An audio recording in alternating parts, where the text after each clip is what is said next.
Noia traballa por mellorar o tratamento que se dá ás augas residuais. Estase a actuar na depuradora e na ETAP, obras que Freire define de esenciais para o municipio.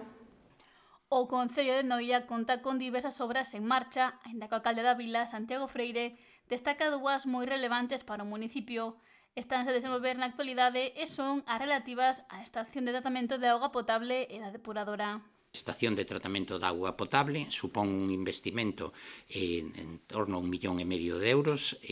Está, digamos, levándose a cabo actuacións de movimento de terras, construción do novo depósito de decantación, ampliación das instalacións existentes e implantación dunha serie de sistemas novedosos de tratamento de auga mediante aplicación de ozono, un sistema de ozonización e un sistema de decantación que vai a mellorar significativamente o sistema de tratamento de auga, tamén unha serie de melloras no sistema de automatización dos tratamentos da planta de tratamento de auga potable.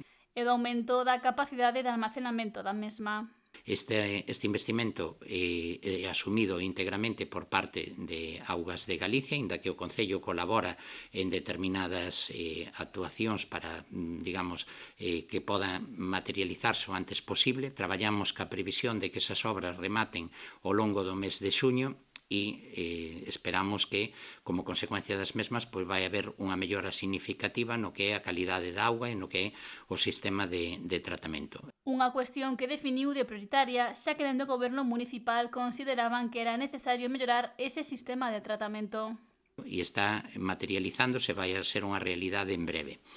Tamén estánse levando a cabo as obras de acondicionamento da EDAR, da Estación de Depuradora de Aguas Residuais de Barro a Bruñeiras, onde se vai a facer un investimento en torno aos 3 millóns de euros que supón prácticamente unha remodelación casi integral do que é a depuradora actual e tamén ca implantación de determinadas melloras que estamos seguros que vai a redundar significativamente na mellora do tratamento desas aguas residuais e tamén unha sustitución e renovación dos equipos de tratamento que moitos deles, como consecuencia do funcionamento ao longo dos últimos anos, pois foronse deteriorando.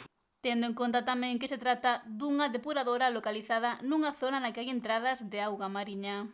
Agua con salinidade elevada que provoca pois determinado deterioro, polo cual é necesario facer esas actuacións de renovación, posta a punto e demais. Vai a supoñer pois en torno a 3 millóns de euros e logo analízanse tamén unha serie de actuacións complementarias que se desenvolverán nos próximos anos, pero o que si é evidente é que ao longo deste ano 2025 esa instalación vai a estar novamente actualizada, renovada, en funcionamento e prestando un servicio máis axeitado que o que estuvo prestando ao longo dos últimos anos.